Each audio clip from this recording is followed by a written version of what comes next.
Depuis le grave accident qu'il a provoqué en Seine-et-Marne le 10 février dernier, Pierre Palmade est souffrant. Ses blessures et séquelles sont moins importantes que celles du garçon de 6 ans et de son père qui se trouvaient dans la voiture percutée, mais son état de santé reste précaire. Ce vendredi 24 février, alors qu'une audience décisive concernant son placement en détention provisoire avait lieu à la cour d'appel de Paris, l'humoriste de 54 ans était absent. Les médecins qui le suivent à l'hôpital Paul Brousse de Villejuif ont décrété que son état ne permettait pas au comédien de se présenter devant la chambre de l'instruction, selon BFM TV.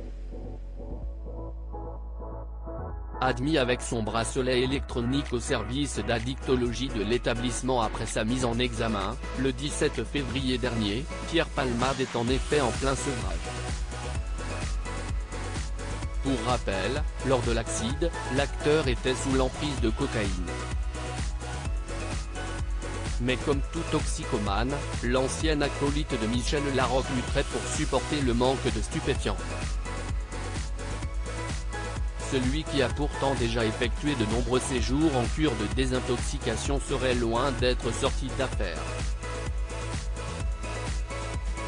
La phase 1 du sevrage à la cocaïne est une période très douloureuse qui dure environ 3 semaines, a ainsi expliqué l'addictologue William Lowenstein dans les colonnes de Marianne. Et d'ajouter, les Argentins disent que c'est la période où vous êtes dans votre lit à la recherche d'une corde supérieure à Pierre Palmade, qui sont les femmes de sa vie.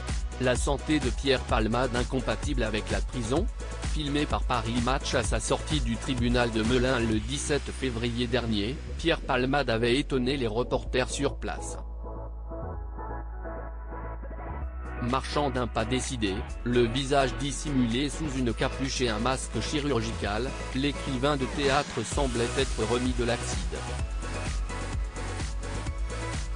Mais à en croire les recommandations des médecins qui le côtoient, le calvaire ne ferait que commencer pour l'acteur, visé par 3 enquêtes judiciaires.